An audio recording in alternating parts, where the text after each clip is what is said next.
Bagobo at ng Muslim noong 15 AD. Ang lugar na ito ay dating sakop ng Empire Province of Cotabato, kung saan ang mother province sa Cotabato, Maguindanao, Sarangani at ang Sultan Kudarat. 1400s pa na maging Islam ang pangunahing relihiyon sa rehiyon sa pangunguna ni Sharif Mohammed Kabungsuan, isang mandirigmang Muslim na namuno sa buong Cotabato at nagtatag ng Sultanate of Mindanao. 1475 nang sinalakay ni Kabunsuan ang Malabang sa Lanao del Sur, inarap ang mga armadong katutubo at dahil dito matagumpay niyang nasakop ang teritoryo. 1596, sa pagdating ng mga Espanyol sa lugar ay pinakilala ang Kristyanismo, ngunit hindi sila makapasok sa rehiyon gawa ng mandirigmang Muslim sa rehiyon na hindi nagpatinag at nagpaapekto para labanan ang mga dayuhan hanggang dumating ang ika-19 na siglo upang maiwasan ang mga pag-atake ng mga katutubong Muslim. Isang kampo ang itinatag ng mga Espanyol sa lugar ng Tamuntaka. Nang nasakop nila ang Mindanao, Pebrero noong 1596, nang umalis sa Iloilo si Kapitan Rodriguez de Feregroa at dumaong sa bukana ng Rio Grande de Mindanao, sila ay nagtangkang pumasok sa teritoryo. Ang mga Amerikano naman ang nagtatag ng Moro Province. Ito ay ang buong Mindanao maliban sa Caraga Region at kalahati ng Hilagang Mindanao. Ang Cotabato ang isa sa mga distrito sa Mega Province na ito. Binubuo ito ng mismong probinsya, Maguindanao, kasama na ang Cotabato City, Sultan Kudarat, South Cotabato at ang Sarangani sa timog.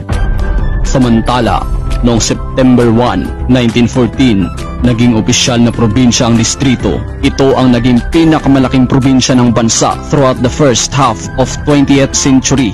Pero noong 1966 ay hinati sa dalawa ang lalawigan, kaya nagkaroon ng North at South Cotabato.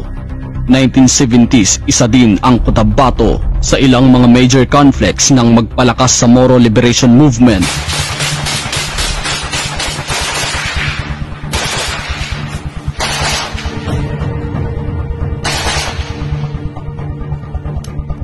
June 19, 1971, kagimbal-gimbal na pangyayari ang Manili Massacre na naganap sa Barangay Manili, Bayan ng Carmen.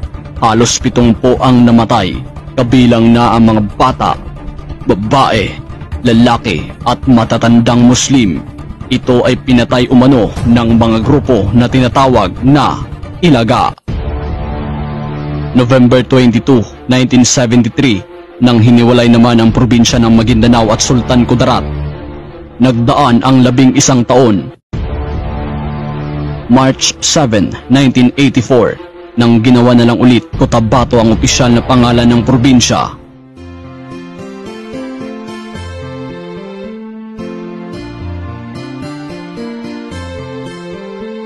Binubuo ng isang syudad, ang Kidapawan City at 17 munisipyo, ang Alamada, Alyosan, Antipas, Arakan, Banisilan, Carmen, Kabakan, Libungan, Mlang, Magpit, Makilala, Matalam, Midsayap, Pigkawayan, Pikit, President Roxas at Tulunan.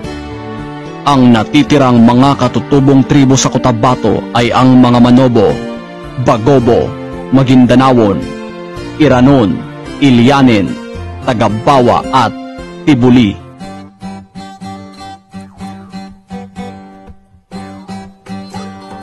Kalivongan Festival. Idinadaos ito sa Kidapawan City. Ang kalivongan ay salitang Manobo na ibig sabihin ay pagsasama-sama. Sa pagdaraos na ito, nagsama-sama ang bayan ng lalawigan. Pinapamalas nila ang kani-kanilang mga produkto, kultura at talento, lalo na sa pagsasayaw. Kagaya ng mga ibang probinsya, dahil sa landlocked province, agrikultura din ang pangunahing pamumuhay ng mga taga-Cotabato. Industriya ng niyog at saging ang nanguna at leading market sa sektor na ito. Oil palm trees ay pinagtutuunan na din ng atensyon at pinapalakas na ginagamit di lang sa pagluluto kundi pati na rin sa soft manufacturing. Rubber trees ay sagana din ang probinsya. Ilan naman sa mga delicacies na matitikman sa probinsya ay ang pastil. Nagmula ang praktis na ito sa Maguindanao tribe. Ito ay kombinasyon ng ulam at kanin.